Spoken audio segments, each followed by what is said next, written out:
രാമക്ഷേത്രം പണിയുക എന്ന് പറഞ്ഞാൽ അത് ഹിന്ദുക്കളുടെ ഒരു വികാരമാണ്. ആ വികാരം അത് ഓരോരുത്തരും ഇഷ്ടം. കാരണം പങ്കെടുക്കാതിരിക്കുകയോ ചെയ്യുന്നത് ഓരോരുത്തരും ഇഷ്ടവും വിശ്വാസമാണ്. അതുപോലെ ഇഷ്ടപ്പെടുന്നവരെ എതിർക്കേണ്ട കാര്യമില്ലല്ലോ. നിങ്ങൾ ഒരു കാര്യം മനസ്സിലാക്കണം, കോൺഗ്രസ്സിലുള്ളവരായാലും ഏത് പാർട്ടിയിലുള്ളവരായാലും ശ്രീരാമക്ഷേത്രത്തിൻ്റെ ആ സമർപ്പണത്തെയും ആ ക്ഷേത്രത്തെയും അവരാദരിക്കുന്നുണ്ട്, ബഹുമാനിക്കുന്നുണ്ട്. അതിനെതിരായ ഒരു ശബ്ദം ഒരു ഹിന്ദുവിൽ ജനിച്ച ഒരു രാഷ്ട്രീയക്കാരിലും മനസ്സുകൊണ്ടുണ്ടാകില്ല.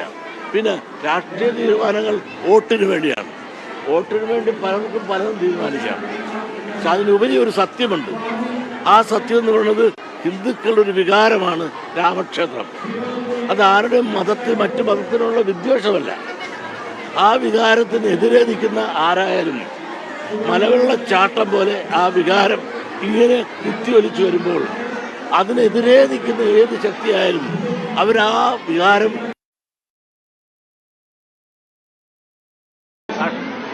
പോകുമെന്നുള്ള കാര്യത്തിൽ യാതൊരു സംശയമില്ല.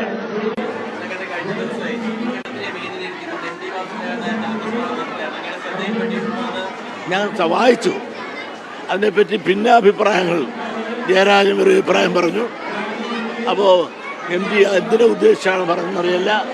അറിയാൻ പാടില്ലാത്തൊരു കാര്യത്തെപ്പറ്റി ഒരു ചോദ്യത്തിന് ഉത്തരം പറയാൻ ഞാൻ തയ്യാറല്ല.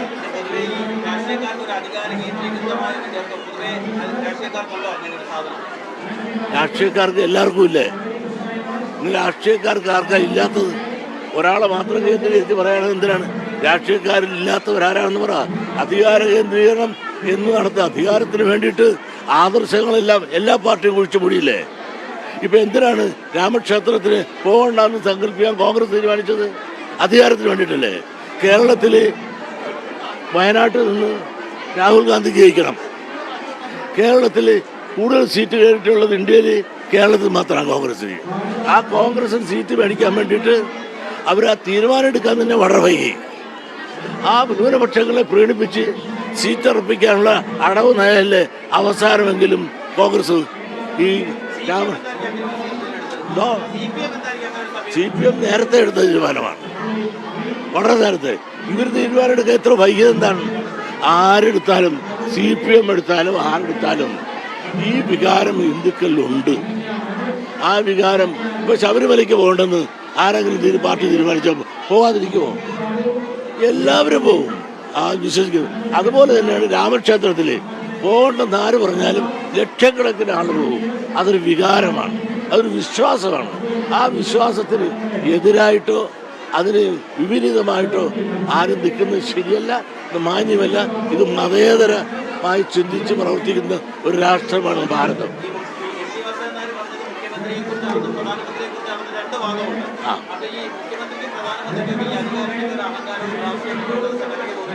എനിക്ക് തോന്നിട്ടില്ല. അത് അവരോട് ചോദിക്കണം. പറഞ്ഞ ആളുടെ ഉള്ളിൽ എന്താണ് ഇരുന്നത് എന്ന് അദ്ദേഹത്തോട് ചോദിക്കുക എന്നുള്ളതല്ലാതെ എനിക്കൊരു മറുപടിയും പറയാനില്ല. സാഹിത്യകാരന്മാരും പറയുന്നതെല്ലാം ശരിയാണെന്ന് പറയാനൊക്കത്തില്ല.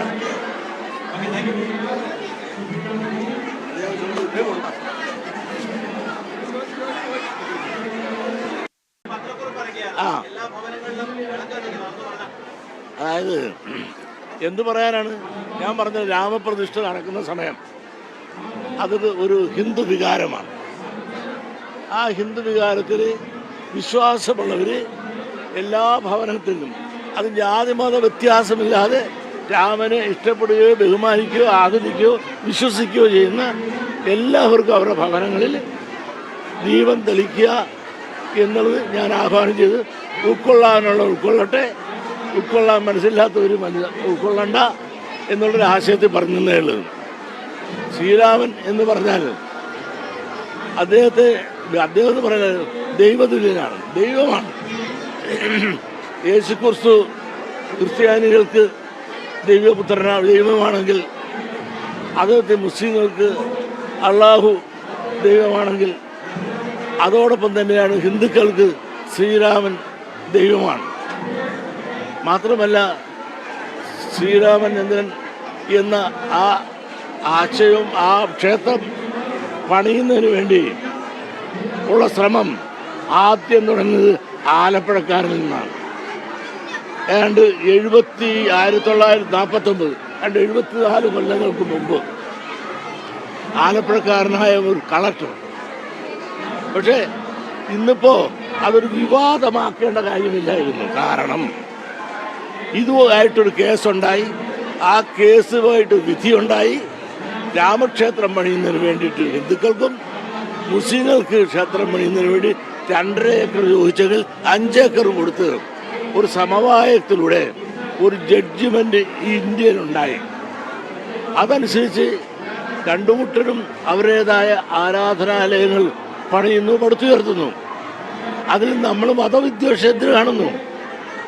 അത് മതവിദ്വേഷം കുത്തിയിളക്കി നമ്മൾ തമ്മിൽ തല്ലിപ്പിക്കുന്ന ശക്തികൾ ആര്, എന്തിനു വേണ്ടി?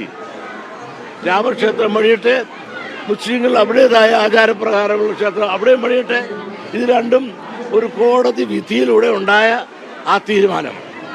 എന്നും ഒരു കോടതി വിധിയാണല്ലോ നമുക്ക് പരമോന്നതമായി നമ്മളെല്ലാവരും അംഗീകരിക്കുന്ന ഒരു സത്യം. ആ സത്യത്തെ നമ്മൾ സ്വീകരിച്ചുകൊണ്ട് നമ്മളെല്ലാം മതസൗഹാർദ്ദമാണ് ഇഷ്ടപ്പെടുന്നത്. ആ മതസൗഹാർദ്ദം നിലനിർത്തിക്കൊണ്ട് മതവിദ്വേഷം ഇല്ലാതെ